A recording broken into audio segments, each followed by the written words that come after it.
You're walking on a cemetery right now. Not metaphorically, literally. 9 meters below Rome, there's another Rome. 15 meters below Tokyo, another Tokyo. 20 meters below Cairo, entire neighborhoods where people lived, loved, died, and were simply forgotten. We built our cities on top of their roofs, and no one told you. Here's what breaks my mind. If this happened to them, what makes you think it won't happen to us? Let me show you something that'll make you question every step you've ever taken. In 1963, a man in Derinkuyu, Turkey, was renovating his basement. He knocked down a wall. Behind it, darkness. He grabbed a flashlight, stepped through, and found a room, then another room, then a tunnel, then a staircase going down and down and down. What he discovered wasn't a basement. It was an entire city, carved into solid rock, 85 meters deep, 18 floors underground, with space for 20,000 people. Schools, churches, stables, wine presses, ventilation shafts engineered so precisely that fresh air reached the bottom levels. A city that could sustain life completely cut off from the surface. And here's the thing, no one knew it was there. For centuries, people walked over it, built houses on top of it, lived their entire lives never knowing that beneath their feet was a civilization. Now, you might think, okay, that's one city, an anomaly. But then archeologists started looking, and they found another one, Kaymakli, then Özkonak, then Mazi. Over 200 underground cities in that region alone. 200! And that's just Turkey. In Rome, if you want to see the city as it existed 2,000 years ago, you don't look around, you look down. 9 meters down. The Roman Forum, where Caesar walked, where empires were decided, is now buried beneath modern street level. The original roads, the ancient doorways, entire temples, all underground. I stood in modern Rome last year, and I couldn't shake this thought. I'm standing on someone's roof, someone's home. Someone's entire life is compressed into the dirt beneath my feet. Tokyo sits on 15 meters of accumulated layers, Cairo 20 meters. Athens, Damascus, Jerusalem, all the same story. The deeper you dig, the more cities you find. It's like those Russian nesting dolls, except each doll is an entire civilization. And here's where it gets strange. These cities didn't choose to go underground. They were buried. But by what? The official explanation is simple: time. Dust settles, buildings collapse, new structures get built on top of old ones. Centuries pass, and slowly, gradually, the old world gets covered by the new world. Natural accumulation, nothing sinister, just time. But when I started calculating the math, something didn't add up. Rome has accumulated 9 meters of material in roughly 2,000 years. That's 4.5 millimeters per year, every single year, for 2 millennia without stopping. I live in a city. I've lived in several cities, and I've never once seen the ground level rise by half a centimeter in a year. Have you? Have you ever watched your street slowly, incrementally get buried under dust and debris at a rate of nearly 5 millimeters annually? No, because it doesn't happen like that. So what does? Before we go further, and trust me, this goes deeper than you think, if you're the kind of person who questions official stories, who notices when the math doesn't work, who can't unsee patterns once they're pointed out, you need to subscribe right now, because in the next video, I'm covering something even more disturbing: the archaeological discoveries that were deliberately reburied, not by time, by people. And the reasons why will change how you see history entirely. Don't miss it. Now, back to the question. If cities don't bury themselves slowly over time, what buries them? Let me show you what happens when nature decides to bury a city in a single day. Pompeii was a thriving Roman city. 18,000 people, markets, bathhouses, theaters, brothels, life in full motion. And then on August 24, 79 AD, Mount Vesuvius erupted. Within 24 hours, Pompeii was gone, buried with 6 meters of volcanic ash and pumice, erased from existence so completely that its exact location was forgotten for over 1,500 years. When they finally excavated it in the 18th century, they found the city frozen in time, bread still in the ovens, bodies in the streets preserved in the exact positions they died, a moment of history crystallized under rock and ash. Pompeii proves something critical. Cities can be buried catastrophically, quickly, completely. So here's the question no one's asking. If Pompeii was buried in a day, how many other cities were too? And what kind of event would it take to bury not just one city, but dozens, hundreds, entire civilizations erased from the surface, leaving only faint traces underground for us to stumble upon thousands of years later? The deeper I dug into this, and I mean literally into archaeological records, the more I realized we're not just looking at isolated incidents, we're looking at a pattern. Here's something that bothered me from the start. If there are hundreds of buried cities beneath our feet, entire lost worlds waiting to be explored, why isn't this the biggest story in modern archaeology? Why aren't we funding massive excavations? Why isn't every major city on Earth digging down to see what's underneath? I started asking archaeologists this question, and the answers I got were careful, diplomatic, evasive. One researcher in Istanbul told me, off the record, that there are parts of the city they're not allowed to excavate, not because of funding, not because of lack of interest, but because of what they might find. Imagine, he said, if we discovered something beneath Istanbul that contradicted the established timeline of human civilization. Imagine if it was older, more advanced, more sophisticated than it should be. Who benefits from that discovery, and who loses? I didn't understand what he meant at first, but then he explained. Istanbul, ancient Constantinople, ancient Byzantium, sits on layers of history spanning thousands of years, Roman, Byzantine, Ottoman. But beneath all of that, there are structures that don't fit, foundations that predate known settlements, engineering that shouldn't exist in that time period. The Basilica Cistern, for example, an underground water reservoir built in the 6th century AD. It's massive, 9,800 square meters, held up by 336 marble columns. Many of those columns were repurposed from older structures. But here's the thing. Some of them are so old, so architecturally distinct that no one knows where they came from. 2 of the columns have Medusa heads carved as their bases. One is upside down, one is sideways. Why? No one knows. The official explanation is that they were placed that way to neutralize the evil power of Medusa's gaze. But that doesn't explain why they were used at all, or where they came from, or how old they really are. And that's just what's been excavated. In 2014, construction workers in Istanbul were digging a tunnel for a new metro line. They broke through into a massive underground space. When archaeologists arrived, they found the remains of a Byzantine-era port. 37 ships, perfectly preserved, some dating back to the 6th century. But deeper down, beneath the port, they found older structures, stone walls, rooms, artifacts that didn't match the timeline. The excavation was documented, catalogued, and then quietly closed.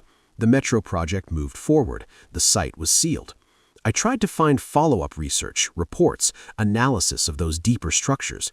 There's almost nothing. A few mentions in local Turkish news, a brief academic paper noting anomalies, and then silence.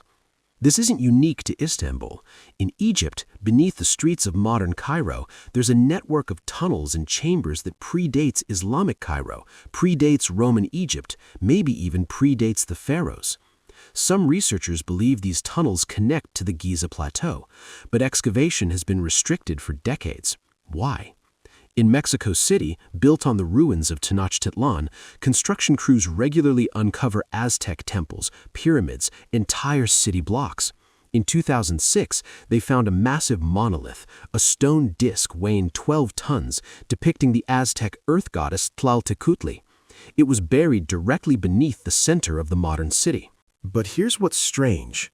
When they dated the stone, when they analyzed the sediment layers around it, some researchers noticed inconsistencies. The depth didn't match the expected timeline. It was buried deeper, faster than gradual accumulation would allow. The official report noted the discrepancy and moved on. I'm not saying there's a conspiracy. I'm saying there's a pattern of avoidance, a reluctance to ask uncomfortable questions. Because if cities can be buried catastrophically, quickly, in ways that contradict the slow accumulation model, then we have to ask, what buried them? And more importantly, is it going to happen again? Let me show you something that'll make this even stranger. In India, there's an ancient text called the Mahabharata. It describes a series of catastrophic wars fought with weapons that sound eerily like modern descriptions of nuclear bombs. Cities destroyed in an instant, entire populations vaporized, the earth itself scorched and irradiated. For decades, scholars dismissed this as mythology, poetic exaggeration. But then in the 1920s, archeologists began excavating the Indus Valley civilization. They found cities like Mohenjo-Daro and Harappa, highly advanced with sophisticated urban planning, drainage systems, standardized weights and measures, cities that rivaled anything in Egypt or Mesopotamia. And then they found something disturbing. At Mohenjo-Daro, scattered throughout the streets, they discovered skeletons, lots of them. Men, women, children, all lying in the streets, in their homes, as if death came suddenly. No signs of battle wounds, no signs of disease, just death. And some of the skeletons showed elevated levels of radiation. Now, I need to be careful here. The radiation findings are disputed. Some researchers say it's natural background radiation. Others say the testing was flawed. There's no scientific consensus. But what's undisputed is this: Mohenjo-Daro was abandoned suddenly. Around 1900 BC, one of the most advanced cities in the ancient world was simply left. And shortly after, it was buried. Not slowly, not over centuries. The archaeological evidence suggests rapid burial, a sudden catastrophic event that covered the city in a matter of years, maybe even months. What could do that? The answer might be simpler and more terrifying than you think. Water. Not a gradual flood, not rising sea levels over millennia. I'm talking about sudden, violent, civilization-ending deluges. Every ancient culture on Earth has a flood myth, every single one. The Bible has Noah. The Sumerians have Utnapishtim, the Greeks have Deucalion, the Hindus have Manu, the Aztecs, the Maya, the Chinese, the Aboriginal Australians. All of them describe the same event, a great flood that destroyed the world. For a long time, historians treated these as myths, allegories, moral tales. But then geologists started finding evidence. Around 12,800 years ago, at the end of the last ice age, something happened. The planet warmed rapidly. Ice sheets covering North America and Europe, miles thick, began to melt, fast. The meltwater had to go somewhere. It went into the oceans. Sea levels rose, but not gradually. In some regions, geological evidence suggests sea levels rose by dozens of meters in a matter of decades. Some researchers propose even faster rises, meters per year in certain periods. Imagine living in a coastal city and watching the ocean rise a meter every year, every single year, for 10, 20, 30 years. Your city would be underwater in a generation. And that's exactly what the evidence shows happened. Across the globe, there are submerged ruins, structures that were built on dry land and are now deep underwater. Off the coast of India, near Gujarat, marine archaeologists discovered the submerged city of Dwarka. Stone structures, walls, foundations, now 30 meters below the surface. Carbon dating suggests it was submerged around 9,500 years ago. In the Mediterranean, off the coast of Egypt, they found the submerged cities of Heraklion and Canopus, entire Egyptian cities mentioned in ancient texts thought to be mythical. And then, in 2000, they were found underwater, with statues, temples, houses, all perfectly preserved beneath the sea. In Japan, off the coast of Yonaguni, there's a massive underwater structure, terraced stone platforms, straight edges, right angles. It looks artificial. Some researchers say it's a natural formation. Others say it's the remains of a lost civilization submerged when sea levels rose. The debate continues, but here's what's not debated. Sea levels did rise, catastrophically, and coastal cities were submerged. So now think about this. If sea levels rose and buried coastal cities underwater, what happened inland? Flooding. Massive, unprecedented flooding. Rivers overflowing, lakes expanding, entire valleys submerged. And when floodwaters recede, they leave behind something. Sediment. Meters and meters of sediment. burying everything underneath. That's one explanation for why cities get buried, but it's not the only one. There's another force of nature that buries cities even faster than water: dust. You've probably heard of the Dust Bowl in the United States during the 1930s, massive dust storms that buried farms, homes, entire towns under drifts of dirt. In some areas, the dust piled up several meters high. Now imagine that on a global scale. There's geological evidence that suggests Earth has experienced massive dust events in the past. Volcanic eruptions, meteor impacts, massive wildfires. All of these can throw enough particulate matter into the atmosphere to block out the sun, cool the planet, and rain dust down across entire continents. The Younger Dryas event, 12,800 years ago, is one example. Temperatures dropped suddenly, ice returned, and across North America there's a layer of black sediment, charcoal, ash, microscopic diamonds that suggests a massive impact or airburst event. If something like that happened, cities would be buried in years, not centuries. And then there's this. In Central Asia, there are entire cities buried under sand. The Silk Road cities of Nia, Lowan, Miran, once thriving trade hubs, now ghost towns buried under the Taklamakan Desert. But here's the strange part. They weren't slowly buried over millennia. Evidence suggests they were abandoned suddenly and buried quickly, in some cases within a single generation. Why? Climate change is the official explanation. The rivers dried up, the oases disappeared, people left. But when you read the Chinese historical records from that period, they describe something different. They talk about black winds, massive dust storms that lasted for days, weeks, storms so intense that they buried entire towns. One account from the Tang dynasty describes a storm that buried a military garrison overnight. When the soldiers woke up, their camp was half buried. They tried to dig out. The storm continued. By the end of the week, the camp was gone. These aren't myths. These are historical records, eyewitness accounts. So when archaeologists tell you that cities bury themselves slowly over time through natural accumulation, ask them this: what about the cities that didn't have time? What about the ones that were erased in a season? Here's where my mind goes to a dark place. If catastrophic events, floods, dust storms, volcanic eruptions, can bury cities in years or decades, then the slow accumulation model we're taught isn't the full story. It's the exception, not the rule. Most cities throughout history didn't slowly fade into the ground. They were destroyed, quickly, violently, and then buried by the aftermath. And if that's true, then we need to ask, how often does this happen? Is it random? A volcano here, a flood there, scattered across millennia? Or is there a pattern? Because when I started looking at the timeline of when these cities were buried, when civilizations collapsed, when entire cultures vanished from the archaeological record, I found something.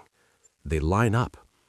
12,800 years ago, mass extinction event, sudden climate change, civilizations vanish.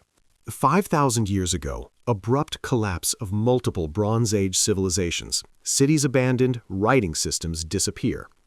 3,200 years ago, the Bronze Age collapse. Mycenaean Greece, the Hittite Empire, the New Kingdom of Egypt all fall within decades of each other. 1,500 years ago, the fall of Rome, the collapse of the Maya, the decline of the Gupta Empire in India, all within a few centuries. It's like there's a cycle.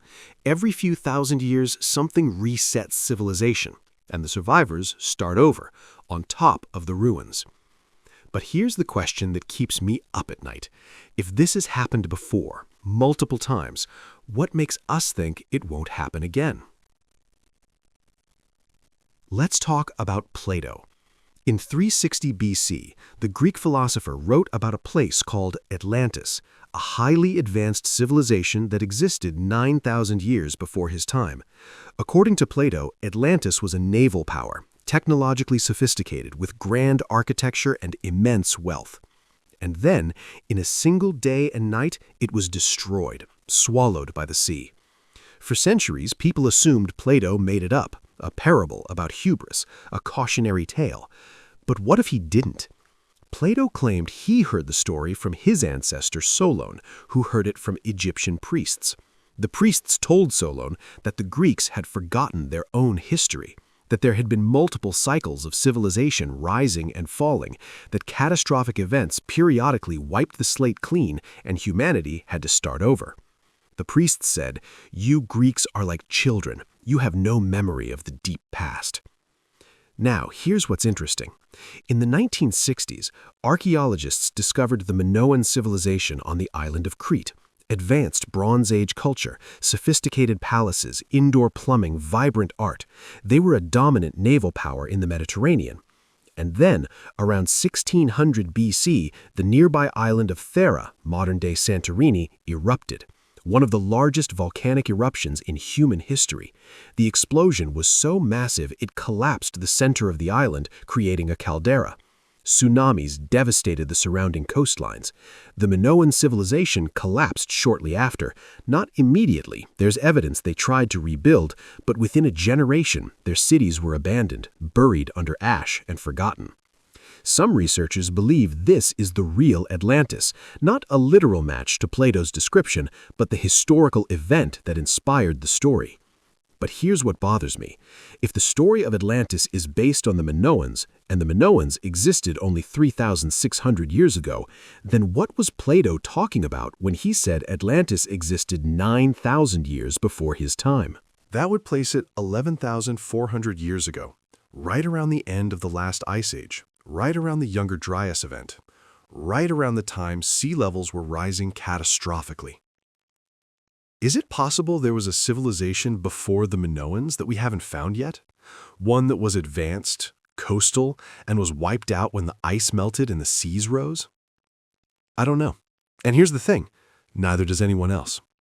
But what we do know is that civilizations have collapsed, repeatedly, and often multiple civilizations collapse at the same time. Let me show you the most disturbing example. Around 12,800 years ago, at the height of the last ice age, humans were hunter-gatherers, small tribes, no cities, no agriculture, no writing. That's the standard model. But then, in 1994, archaeologists in Turkey discovered Göbekli Tepe. It's a massive stone temple complex, circular structures, carved pillars, intricate reliefs of animals. The level of craftsmanship is extraordinary. And when they dated it, they got a result that didn't make sense. Göbekli Tepe was built 11,600 years ago. That's before the advent of agriculture, before pottery, before settled civilizations. According to everything we thought we knew about human history, the people who built Göbekli Tepe shouldn't have been capable of building Göbekli Tepe. But they did. And here's the strangest part. After building it, they buried it, deliberately. They filled in the structures with dirt and rubble, covering the entire site, and then they left. Why? No one knows. Some researchers think it was a religious act, a ritual burial. Others think it was practical. Maybe they needed to move, and burying the site preserved it. But there's another possibility. What if they were preparing for something? What if they knew a catastrophe was coming, and they buried their most important site to protect it? Because here's the timeline. Göbekli Tepe was built around 11,600 years ago. It was actively used for about 1,000 years, and then around 10,600 years ago, it was buried. And right around that same time, the Younger Dryas, a period of rapid cooling, ended. Temperature shot up, ice melted, sea levels rose. Civilizations around the world show signs of upheaval during this period. Megafauna went extinct. Human populations shifted dramatically. And Göbekli Tepe was buried and forgotten for over 10,000 years. Coincidence? Maybe. But when you start looking at ancient texts, myths, and legends from around the world, you see the same pattern. Stories of cycles. Ages of the world that end in fire, flood, or catastrophe, followed by renewal. The Hindus describe 4 yugas, ages of the world, each ending in destruction. The Aztecs believed in 5 suns, each representing a world age that ended catastrophically. The Greeks talked about the ages of man, gold, silver, bronze, iron, each decline ending in destruction. These aren't just stories, they're memories, cultural memories of real events passed down through generations, encoded in myth. And they all say the same thing. This has happened before, and it will happen again. So here's the uncomfortable question. If civilizations rise and fall in cycles, if catastrophic events periodically reset humanity, if entire cities can be buried and forgotten within generations, then what are we? Are we the first truly advanced civilization, the ones who finally broke the cycle? Or are we just the latest in a long line of civilizations who thought they were special, thought they were permanent, and then were buried just like all the others? I don't have the answer, but I'll tell you what scares me. We assume progress is linear, that humanity started primitive and steadily advanced, that we're at the peak of civilization and will keep climbing. But what if that's wrong? What if progress is cyclical? What if humanity has risen to great heights before, only to be knocked back down by catastrophe, forced to start over, losing knowledge, losing history, losing entire civilizations? And if that's true, then the ruins beneath our feet aren't just ancient history, they're a warning. Let me take you back to Derinkuyu, that underground city in Turkey. When engineers studied the ventilation system, they couldn't figure it out. The shafts are over 80 meters deep, carved through solid rock, and they're angled in such a way that air flows naturally from the surface down to the lowest levels. No fans, no pumps, just physics, precision engineering. One modern engineer I spoke to said, "If you asked me to design a ventilation system for a city 85 meters underground, carved into rock using only hand tools, I don't know if I could do it, and I have computers." But someone did it, thousands of years ago. And it's not just the ventilation. The city has wells that tap into underground water sources. It has storage rooms designed to keep food fresh for months. It has massive stone doors, circular, weighing tons, that could be rolled into place to seal off sections of the city. These doors are genius. They're designed so that one person can move them from the inside, but they're almost impossible to force open from the outside. Perfect defense mechanism. Who were these people? And why did they need to hide underground? The official explanation is that it was built as a refuge during times of invasion. When enemies came, the population would retreat underground and wait them out. But here's the problem with that theory. You don't build an 85-meter deep city with capacity for 20,000 people just to hide from an army. You build a fortress, you build walls. You don't carve an entire subterranean civilization into solid rock. Unless you're hiding from something worse than an army, something you can't fight on the surface. There's another site I need to tell you about, Göbekli Tepe. I mentioned it earlier, but let me give you more detail. The pillars at Göbekli Tepe weigh up to 16 tons. Each one is a single piece of limestone, quarried, carved, transported, and erected. And remember, this is 11,600 years ago, before the wheel, before metal tools. How did they move these stones? Archeologists suggest they used logs as rollers, ropes, and manpower, hundreds of people working together. Maybe, but here's what doesn't add up. The carvings on the pillars aren't crude. They're detailed, precise, three-dimensional reliefs of animals, foxes, lions, scorpions, vultures. The level of artistry suggests a culture with advanced toolmaking and specialized craftsmen. But we have no evidence of such a culture existing at that time. No pottery, no permanent settlements nearby, no written records. It's like Göbekli Tepe appeared out of nowhere, fully formed, and then vanished. And then there's the astronomical alignment. Some researchers have analyzed the layout of Göbekli Tepe and found that certain pillars align with the stars as they would have appeared 11,600 years ago, specifically with the constellation Cygnus. Why? What were they tracking? What were they trying to record? One hypothesis, proposed by a researcher named Martin Sweatman, is that Göbekli Tepe is a memorial, a warning. The carvings, he suggests, depict a comet impact. The animals represent constellations. The entire site is a message to future generations. This happened, remember. Again, this is disputed. Many archaeologists disagree with Sweatman's interpretation. But what's undisputed is that something significant happened around that time. The Younger Dryas event, rapid climate change, megafauna extinction, and Göbekli Tepe was built right in the middle of it. If it is a warning, we didn't listen because we forgot. Here's another example of technology that shouldn't exist. In the 1930s, archaeologists discovered the Antikythera mechanism, a corroded lump of bronze pulled from a Roman shipwreck off the coast of Greece. For decades, no one knew what it was. It sat in a museum, ignored. Then, in the 2000s, scientists X-rayed it, and they realized it's a machine, a complex mechanical device with over 30 bronze gears, designed to calculate the positions of the sun, moon, and planets. It's an ancient computer. Dating suggests it was built around 100 BC, but the level of engineering is astonishing. Historians didn't think this kind of precision gearwork existed until medieval clockmakers in Europe developed it over 1,000 years later. And yet, here it is, proof that ancient civilizations had knowledge and capabilities we didn't think they possessed. The question is, what else did they have that we haven't found yet, or that we have found and didn't understand? In Egypt, there are granite boxes in the Serapeum of Saqqara, massive, perfectly rectangular, carved from single pieces of granite.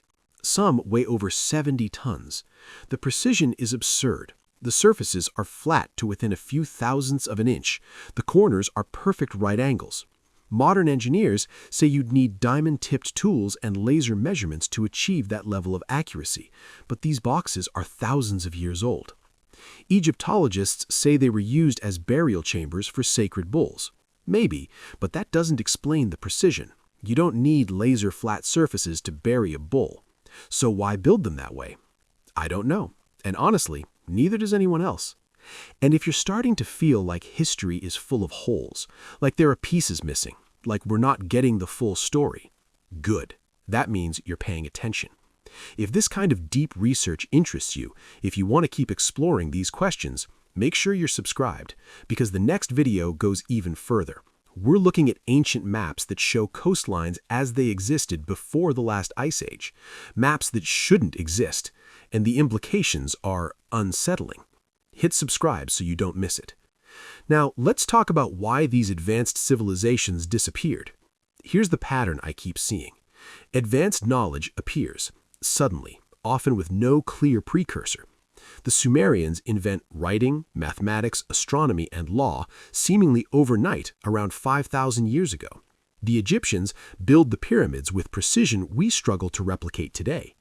The Indus Valley civilization develops urban planning and sanitation systems more advanced than most cities had until the 19th century. And then they collapse. They disappear. Their knowledge is lost. The Bronze Age civilizations fall. The Library of Alexandria burns. The Maya abandon their cities. The knowledge vanishes. And centuries later, humanity has to rediscover it, reinvent it. Why does this keep happening? Is it just bad luck, random catastrophes scattered across history? Or is there something else, something cyclical, something predictable? Because if there's a pattern, if there's a cycle, then we need to ask, where are we in the cycle right now? Every buried city is a time capsule, and the message inside is always the same. We thought we were eternal. We were wrong. Rome was the greatest empire the world had ever seen. At its height, it controlled the entire Mediterranean. 50 million people lived under Roman rule.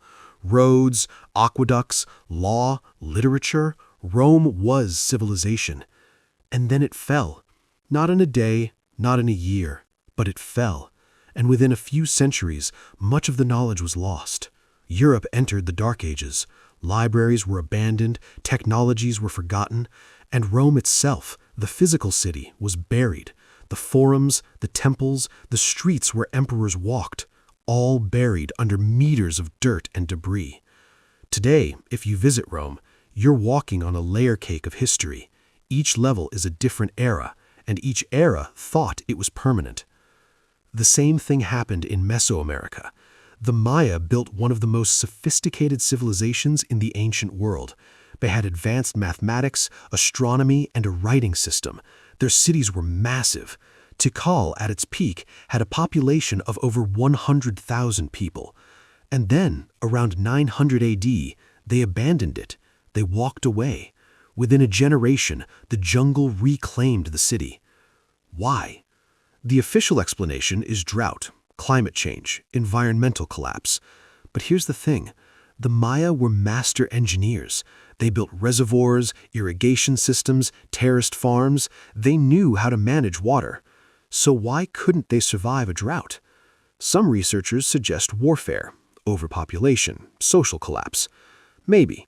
But when you read the Maya codices, the few that survived Spanish colonization, they talk about cycles. The Maya believed time moved in cycles, each cycle lasting 5,125 years. And they believed that at the end of each cycle, the world would be destroyed and reborn. The last cycle, according to Maya cosmology, ended in 2012. Obviously, the world didn't end, but the Maya didn't predict the literal end of the world. They predicted the end of an age, a transformation. And if you look at what's happening right now, climate change, political instability, economic upheaval, technological disruption, you could argue we are in a period of transformation. The old world is ending, a new one is being born.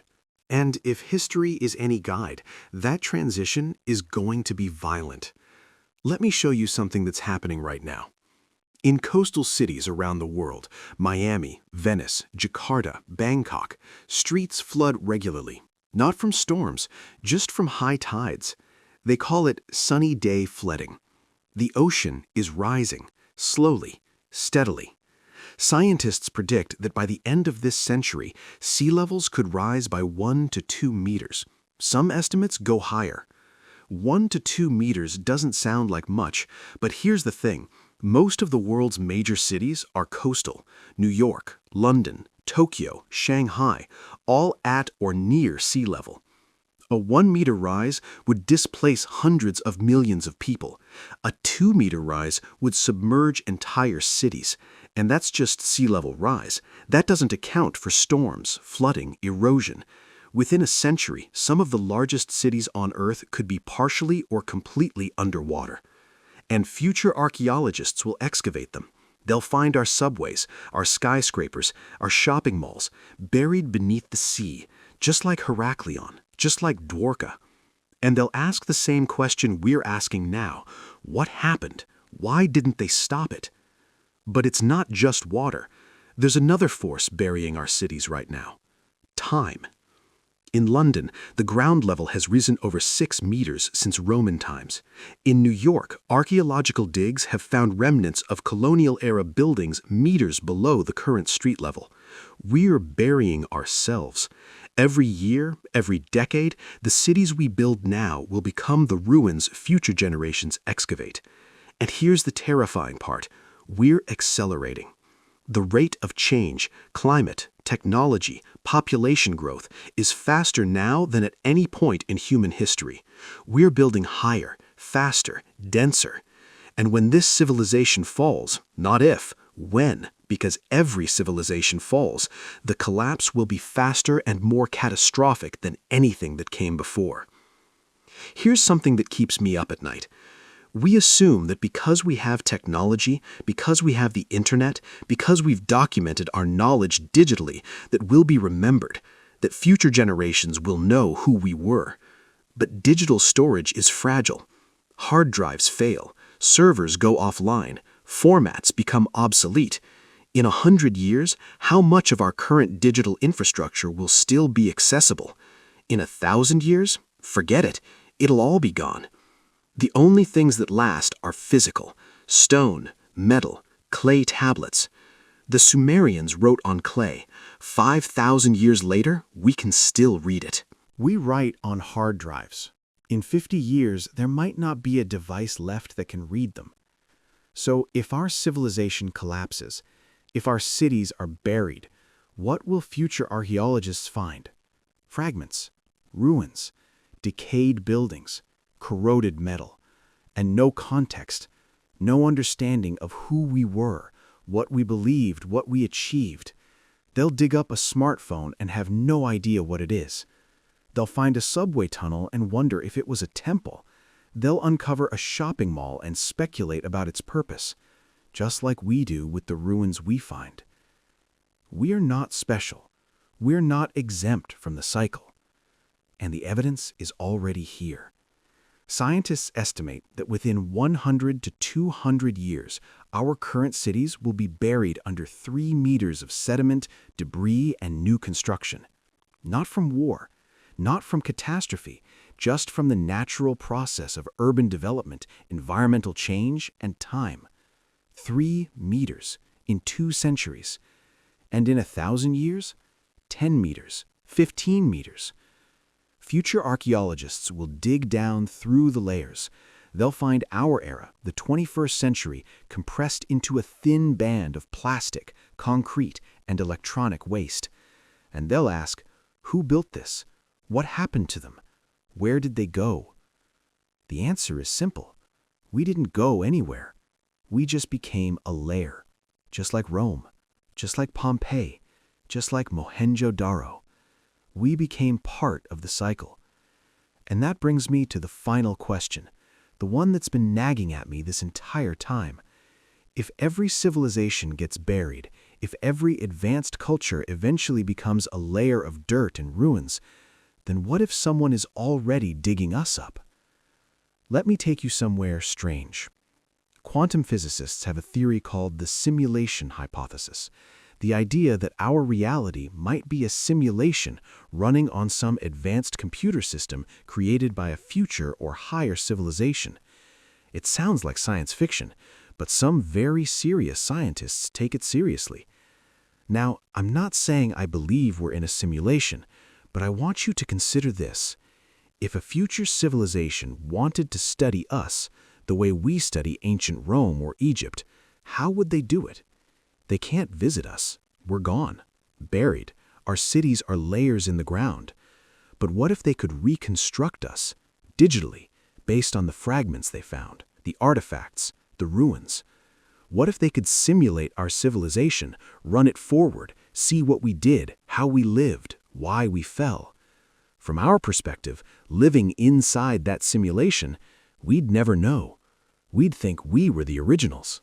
But we'd actually be reconstructions, echoes, copies of a civilization that already rose and fell. And here's the twist. Maybe that's what the buried cities are. Maybe every civilization we excavate is a layer of simulation, a previous run, a past version. We dig down, we find Rome, and we think this was real, these people lived. But maybe they're just another layer in an infinite archaeological stack. Simulations within simulations, each one rising, falling, getting buried, and then being excavated by the next layer up. I know, it sounds insane, but think about it. Why do we feel compelled to dig, to excavate, to reconstruct the past? Maybe it's because we're part of the code, part of the program. The cycle requires that each civilization digs up the previous one, studies it, learns from it, and then gets buried itself. Over and over, forever. Or maybe I've gone too deep. Let me bring it back to something concrete. Right now, in cities around the world, construction crews are digging, building new subway lines, new foundations, new infrastructure. And every time they dig, they find something. In 2023, workers in London found a Roman-era tomb beneath a construction site, perfectly preserved, untouched for 2,000 years. In 2022, in Mexico City, they uncovered an Aztec temple directly beneath a modern apartment building. In 2021, in Egypt, they discovered a lost golden city near Luxor, 3,000 years old, buried and forgotten. Every year, we find more. But here's the question. How much are we missing? How many cities are still buried? How many civilizations have we not found yet? Some researchers estimate that we've excavated less than 1% of the ancient world. 1%. That means 99% of human history is still underground, waiting. And some of it might challenge everything we think we know. What if there was a civilization more advanced than Rome, more sophisticated than Egypt, that existed before recorded history? What if Atlantis was real? What if the myths aren't myths? We don't know, because we haven't dug deep enough. And maybe we're afraid of what we'll find. Here's the truth. History is not a straight line. It's a cycle. Civilizations rise, they grow, they thrive, they think they're permanent, and then they fall, and they're buried, and the next civilization builds on top of them. We are living on a graveyard. Every city, every street, every building, it's all built on the ruins of what came before. And one day will be the ruins. Future archaeologists will dig through our lair. They'll find our skyscrapers, our cars, our phones, and they'll wonder, who were these people? What did they believe? Why did they disappear? And maybe they'll never know, because the cycle will continue. They'll rise, they'll fall, they'll be buried, and someone else will dig them up. Over and over, forever. Unless we break the cycle. And I don't know if we can, but I know this. The first step to breaking a cycle is recognizing that you're in one. So, if this video made you think, if it made you question, if it made you see the world a little differently, leave a comment. Let me know what you think. Are we just another layer in the cycle? Or can we be the ones who finally break it? And if you want to keep exploring these questions, subscribe. Because we're just getting started. The deeper you dig into history, the stranger it gets. And I'm not stopping. Hit that subscribe button, join the conversation, and let's see how deep this really goes. But here's the question I can't answer. The question that keeps me digging, keeps me researching, keeps me awake at night. If every civilization that came before us ended up buried, forgotten, reduced to fragments and ruins, what makes us think we're different? Are we the exception? The ones who finally figured it out? The ones who broke the cycle? Or are we just the latest in a long line of civilizations who believed they were special, believed they were permanent, and then became another layer of dirt for someone else to excavate? I don't have the answer. Maybe there isn't one. Or maybe the answer is already buried beneath our feet, waiting for us to dig deep enough to find it.